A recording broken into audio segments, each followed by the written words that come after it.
Welcome back, players. I'm Jack with 36 Cancel, and this is Coco the Weiss Cat. So it's kind of around that October and Halloween timeframe with November and Thanksgiving coming up soon, and there's a lot of stuff happening. Now, December and January, immediately after this space we're in now, happen to be big months for me. Two of my favorite Weiss sets are releasing in English, and I'll be doing a lot of content around them. So before all that, I want to take a step back and take a broader look at the game. It's mid-fall 2019, and there's a lot of stuff going on. The fall regionals are underway in North America, we've had some major release announcements and cool sets come out, and we've also got some new stuff from Bushi Road themselves. So in this video, I'll just briefly cover some of those subjects to give you players a small update on what the Weiss World looks like right now. This is what's happening in Weiss for fall 2019. I really like the idea of these quarterly update videos, so look forward to more. And without further ado, let's jump in. So let's start with what's new and what's coming up. Since the summer releases, Bushi Road has continued to pump out new sets at a steady rate for English Weiss. Since Springfest, we've seen Review Starlight, Bang Dream Multi-Live, Batman Ninja, ReZero 2, and Bang Dream Girls Band Party Volume 2 all hit the scene. And so far, what these new sets brought to the table has been pretty interesting. Review Starlight became, at least in theory, the most expensive Weiss deck to get in max rarity with its Starlight Special Signed cards, which are full holographic XPs of the actual idols with actual idol signatures. To my knowledge, many of these cards are priceless and can't even be found on the secondary market at all, but in theory may sell for thousands of dollars each. At least a few of them may oust SSP Birdcage Yukina, currently valued at around $1,500, making her the most expensive Weiss card minus these new things. Game-wise, the set introduced a number of cool combos with a lot of moving parts, and it's posted some tournament results too. Bang Dream Multi-Live was much less impactful, sadly having very few usable cards in the set and not changing the Bang Dream deck builds very much at all. They even went so far as to release the classic level 1 Yukina from the trial deck in Volume 2 as a double rare in this set, with the same art no less. But hey, at least you can buy the signed and foils for under $20 if they're not Yukina. After that, you had Batman Ninja, the set that had everyone scratching their heads. Mainly, who asked for this set? Or why did they just rip off the Tengen Toppa Gurren Lagann Sunder combo, which used to be one of the most unique and flavorful combos in the whole game? Or how did they screw up so bad to give a level 3 Batman in the demo deck the same card name as a level 1 from the base set that happens to be the change target of a level 0 Gorilla, which effectively led to the first use of the restricted list in English? I have no idea. This still makes no sense to me. Anyway, ReZero 2 came out after that, and boy did this one make a splash. ReZero is definitely a big title in Weiss since it's a popular show, and ReZero 2 introduced a lot of new staples, like this level 0 Ram and this level 0 Amelia, which are both slightly different versions of already popular staple level 0s. And since it came out, it's been placing consistently in the fall regionals. We'll talk about that in a second, but first let's talk about the newer sets and what's coming up. Bang Dream Girls Band Party Volume 2 has just landed, and it has a ton of new options for seemingly every deck. We saw decent level 3s for pretty much every band hit the stage, a lot of new tech at level 0, and some really interesting new options for the level 1, including a new Kasumi that people were looking at with great interest. We'll have to see how this ends up shaping the very popular Bang Dream builds. So now we move on to the upcoming releases. In November, Rascal Does Not Dream of Bunny Girl Senpai is coming to English, or as Yu Tay likes to call it, Adolescent Pig Bastards Do Not Dream of Bunny Girl Seniors. This set features a lot of interesting memory and change combos, a level 3 idol that rips off the anti-spiral level 3, and a super flexible level 0 toolbox. This set is really techy from what I can gather of it, and I can't wait to see how people end up using it in English.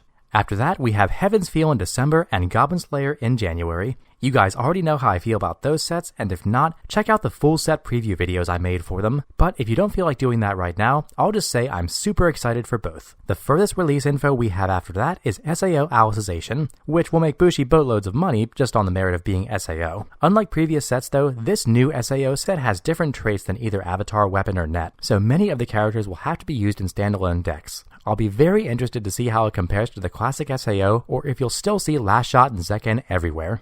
So that's what we're looking at on the horizon, but what about right now? What's the Weiss scene actually look like in the moment? Well, let's have a quick look at some tournament results of North American regionals so far. As expected, Titan, Sunshine, and Bang Dream are all dominating forces. Titan is obviously the deck to beat here, seeing top 3 in all results thus far. One set that's also mixed in a good deal though is ReZero.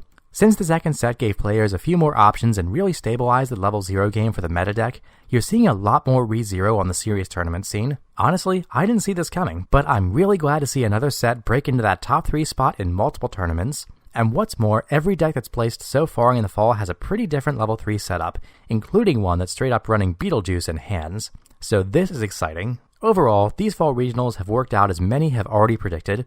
My Fate to Bear Aaron, Christmas Kasumi, Zekken Yuki, and Jumping Heart Chica are the dominant level 1s in just about every placing build and have been for a long time, so not much has changed there.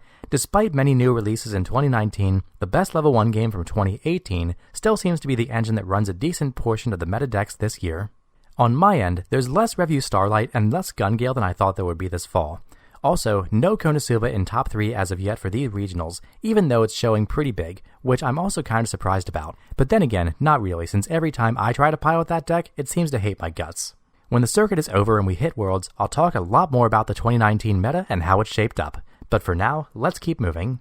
So let's talk about Bushiroad for a moment here, because we have some new stuff from them as well. First up on the list is 10,000 erratas and misprints for the new Bang Dream set, including this level 3 Kasumi that put the top card of your deck into your waiting room instead of the top card of your clock, or this Cannon SSP that was supposed to be printed as a level 1, but was instead printed as a level 0. And that's just the start of the erratas. Real talk, misprints in new Weiss releases have been plaguing us for a long time, and Bang Dream is like Bushiroad's pet set, so what the hell? You think we could get some good QA. For Bang Dream, there was an announcement made on Bushi's Weiss page that said they're very sorry for it and they'll be doing an exchange at a later date. And they'll be more careful about QA in the future as they're well aware of how bad it's been lately.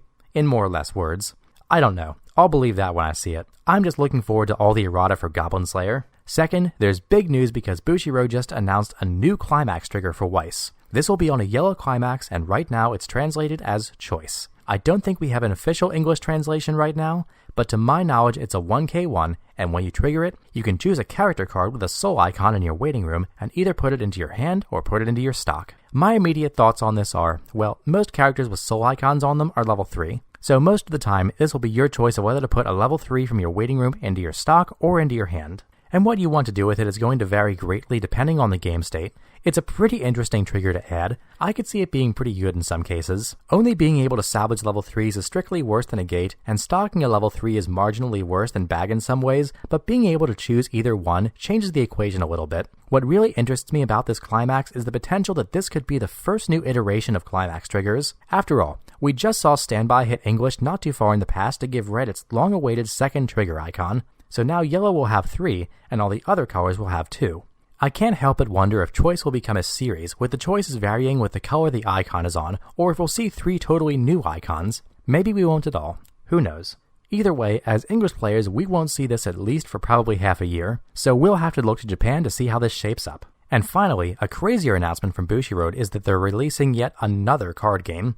This time, Rebirth for You is coming out, which from what we understand will feature smushed moe art girls with cameos from famous trademarks like the Isekai Quartet, Bang Dream, and even Toho. From what we know so far, this game appears to be a reskinned and streamlined version of one of Bushi Road's older games that died out a few years ago.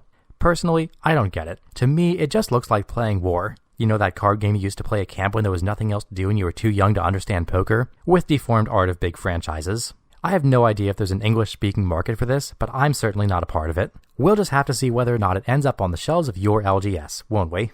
Well, that was a lot to go over in such a short amount of time, but there's a lot of exciting stuff going on in the Weiss World, and there's going to be a lot of content to make around this stuff, so Coco and I have our work cut out for us. So excuse our abrupt exit, but there's a lot to do.